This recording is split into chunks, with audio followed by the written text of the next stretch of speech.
Agora é o seguinte, a gente vai falar sobre dívidas. Ih, caramba, lembrou que você tem? Não pagou. Continua no vermelho.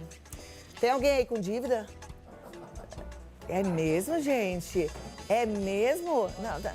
Ó, mas peraí, calma, a gente vai resolver essa situação. Tem muita gente com dívida. Agora, a boa notícia é que a gente pode renegociar algumas. E vamos entender sobre quais que a gente consegue postergar. Qual é a dívida que a gente pode negociar? O que fazer quando não sobra dinheiro nenhum? Para isso, eu converso via Skype com a advogada especialista em direito processual civil, doutora Bruna Kussomoto. Boa tarde, doutora, como vai? Tô bem, graças a Deus. E vocês? Tô bem também. Quer dizer que você está entrando no ar para emprestar dinheiro para a galera, assim, geral, para todo mundo que tá as dívidas, é isso? Opa, quem dera! Quem quer dinheiro? Não é bem assim, né, Bruna? Não, vamos falar um pouquinho, ajudar as pessoas a negociarem, a cuidar um pouquinho melhor do dinheiro, ter um pouquinho mais da consciência, né, do que é o dinheiro para a vida delas e como controlar, né? Isso é possível, né? Você acha melhor a gente falar como controlar o dinheiro ou já vamos falar primeiro das dívidas que as pessoas não conseguiram pagar? Eu acho que só para dar uma introduzida, agora pós-pandemia, muitas pessoas vêm perguntando para mim, né? Doutora, o que eu faço agora, né? Como é que eu pago, negocio as dívidas que eu consegui jogar para frente, eu consegui uma carência? Então, eu sempre oriento o seguinte, coloca dentro esses valores quais são as prioridades, quais estão há mais tempo vencidas, quais têm o maior número, porcentagem de juros. Então, essas dívidas com maior porcentagem de juros são as dívidas que, primeiramente, vocês devem começar a negociar. Ok. Tem algumas dívidas que colocam o nosso patrimônio em risco? Por exemplo, as pessoas deixarem de pagar alguma coisa e correrem risco de perder uma casa, um carro e por aí vai? Olha, em regra, todas as dívidas, elas podem gerar você perder qualquer tipo de patrimônio, tá? Carro, dinheiro em conta, previdência privada, tá? Investimentos, todas são possíveis. Qual que é o grande detalhe? Muitas pessoas falam assim, doutora, mas eu só tenho uma casa no meu nome, a minha casa é bem de família. Então, nunca ninguém vai conseguir pegar. Depende. Existem algumas exceções referente a bem de família. O exemplo disso são as cotas condominiais. Quando você deixa de pagar cotas condominiais, o condomínio pode executar, sim, né, o condômino que está inadimplente. E o que acontece? Se não achar nenhum tipo de patrimônio que faça quitar esse débito, pode levar a sua única casa para o leilão. Então, é uma dívida a qual é muito importante não deixar de pagar. Ok, isso é bom a gente saber, né? Então, condomínio, por exemplo, a gente não pode deixar de pagar de jeito nenhum. De jeito nenhum. E agora, né, acho que mais do que nunca também o plano de saúde, né? Porque acho que está sendo uma das coisas, ou que todo mundo está com medo de ter que utilizar, né? Ou está utilizando. Se não pagar o plano de saúde, a gente perde o direito de usar, tá certo? De usar. Eles cancelam em 2 meses, inclusive, tá? Dependendo do plano, mas em regra de 30 dias e 30 dias para o convênio te notificar da inadimplência e do cancelamento, tá? Quem está inadimplente, simplesmente acabou o plano, vai ter que fazer um novo contrato. E aí, com taxas novas, valor mais alto. Olha, aí é que mora o perigo. Ainda bem que você está falando isso, porque as pessoas às vezes falam assim, tudo bem, eu vou perder esses meses que eu não estou conseguindo pagar, mas depois eu volto para o plano. Não, aí volta com outra taxa, com outra negociação e provavelmente com outro valor, né? Porque aí o plano vem cheio de moral e a gente sem moral para renegociar. Com certeza, ainda mais que após pandemia, né, a gente ainda conseguiu uma suspensão de reajuste para o pessoal que já tem um contrato com o plano de saúde para não ocorrer esse reajuste. A partir de janeiro, por exemplo, o pessoal que está aderindo a planos novos, não tenham dúvida que esse plano vai estar muito mais caro de quem já tem o plano. Então, é sim uma prioridade o pagamento, né, do plano de saúde, lógico, se não for algo que vai deixar, né, de você pagar o que é essencial para sua vida, como o que comer, água, luz. Então, assim, são coisas que poderiam pagar e tem esse risco de perder, tá? Ok. Dívida com banco. Gente que pediu dinheiro emprestado, acreditou que ia conseguir pagar aquelas parcelas e de repente não conseguiu. O que pode acontecer e como é que a pessoa age diante de uma dívida dessas? Bom, gente, a dívida bancária é uma dívida como qualquer outra. A única questão é juros altíssimos. Então, eles não têm uma limitação de 1%, né, de juros ao mês. Então, o juros é super alto. E aí, o primeiro ponto é, você pode renegociar? Pode renegociar. Mas qual que seria primeiro a estratégia? É você saber quanto é a sua taxa de juros, quanto é o custo efetivo do seu contrato. Bruna, o que é isso? Quando você tem um contrato bancário, está escrito uma sigla assim, CET. Esse é o custo efetivo do seu contrato. Então, é muito importante observar isso e observar a taxa de juros. Para quê? Porque não ficar só observando o valor da mensalidade, né, do que você paga, porque isso não é importante. O que é realmente importante é essa taxa. Você observando isso, você consegue olhar e falar assim, pô, o que eu consigo fazer? Eu refinancio isso? Refinanciar, às vezes, não é uma boa ideia. Por quê? Porque eles aumentam os juros e aumenta o valor da sua dívida. Seria interessante verificar a portabilidade. O que é portabilidade? Ir para outro banco, ver se no outro banco você consegue um valor total para quitar esse débito e esse outro banco você consegue uma taxa menor. Então, você realmente consegue diminuir a sua dívida e aí sim, você também tenta forçar uma negociação com o seu banco, porque nenhum banco quer perder a dívida. Não é só porque é dívida, você fala, banco nenhum quer ter dívida. Não, a inadimplência também é algo bom, porque é em cima dos juros e da inadimplência, dos encargos, que o banco também ganha dinheiro, né? Então, é interessante isso. Ou, muitas vezes, pegar um empréstimo consignado, que tem um juros mais baixos, para quitar esse refinanciamento, tá? Agora, também existe uma outra possibilidade, assim, doutora, não tenho dinheiro, vou deixar de pagar, o que eu faço? Né? Esse acho que é uma das coisas que a maioria das pessoas me perguntam. A grande questão é, o risco de você deixar de pagar é sofrer uma ação judicial, tá? Então, se você tiver qualquer tipo de patrimônio, como carro, dinheiro na poupança, não, porque só penhora acima de 40 salários mínimos, tá?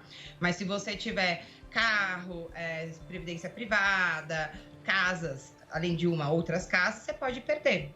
Mas, qual que é a grande questão? Você consegue negociar muitas vezes durante o processo. Tá? Então, você precisa contratar um advogado especialista em direito bancário para ele criar uma estratégia para você forçar o banco a negociar com você. E muitas vezes também tem análise de você verificar que a taxa de juros aplicada ao contrato não é o que está sendo aplicado. Ou seja, você contratou uma taxa de 1,1, a advogada verifica que eles estão aplicando uma taxa de 1,5. E muitas vezes as pessoas nem percebem que isso ocorre. Nesse caso, a gente consegue fazer uma ótima negociação. Por quê? Porque o banco está violando um contrato. Ele está criando um prejuízo maior ainda para o consumidor. E aí sim, um advogado ele consegue sim, através administrativa, mas a maioria das vezes através de processo judicial, abater o valor que você pagou a mais e conseguir diminuir a sua dívida e forçar uma negociação com o banco. Perfeito. A gente já falou aqui várias vezes sobre o risco de não pagar o valor total do cartão de crédito, né? Muita gente fica tentada em pagar aquele mínimo que aparece sempre nas faturas. Isso é um risco grande. Eu queria que você explicasse por quê. Gente, o cartão de crédito tem a maior taxa de juros que existe. A gente pode brincar isso e cheque especial. São as duas maiores taxas de juros que o banco possui, tá? Qual que é o grande problema de você pagar o mínimo? Quando você paga o mínimo, você entra num juros rotativos. Esse juros é super alto. Esse juros é aplicado de 14% a 15%, tá, do seu débito.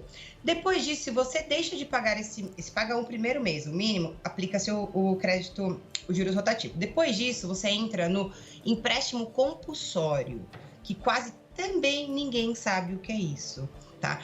O empréstimo compulsório é uma tentativa de ajudar o consumidor a não ficar no juros rotativo, ou seja, de 14% você só vai pagar 9,5%. Só que os juros também continuam alto, ou seja, vira uma bola de neve, fica algo que você nunca consegue parar de pagar. Sempre que todo mês que você paga uma quantia, aumenta. E, além disso, o fato de você começar a parcelar o seu cartão e a aplicação de juros, também traz um prejuízo para você no seu fluxo de caixa, no seu controle e faz com que você cada vez mais use o cartão de crédito. Ou seja, a todo momento você está aumentando a sua dívida. Então, o que é muito interessante? Pagar o cartão de crédito sempre no total. Por quê? Para não entrar nisso. Agora, assim, eu não consigo pagar de forma alguma, congela. Eu devo R$1.000, eu vou pegar um empréstimo consignado, eu vou pegar um empréstimo com o banco dando minha casa em garantia, minha moto em garantia. Pega algum empréstimo que o juro seja menor para quitar esse maior. Porque caso contrário, você vai entrar nessa bola de neve. Ok. Agora eu queria que você falasse um pouquinho se existe algum tipo de segurança jurídica para aquele dinheiro que as pessoas pegam com os agiotas, né? E que depois elas são perseguidas, às vezes até ameaçadas. Existe algum respaldo da justiça para essas pessoas que estão sofrendo esse tipo de, não sei se é considerado abuso? Na realidade, esses agiotas muitas vezes são considerados pessoas que emprestam dinheiro a juros altíssimos, né? Por que geralmente eles não querem ir para a justiça cobrar a pessoa? Porque não se pode aplicar juros acima do juros legal. Então, se eles cobram juros de 5% a emprestar para você, ele vai na justiça, o juiz mesmo vai falar, olha, tá excessivo o cálculo, esquece. Então, o que eles fazem? Eles agem com a força, com medo, com ameaça. Se você está sofrendo isso, a única coisa que eu posso te orientar a fazer é ir na delegacia.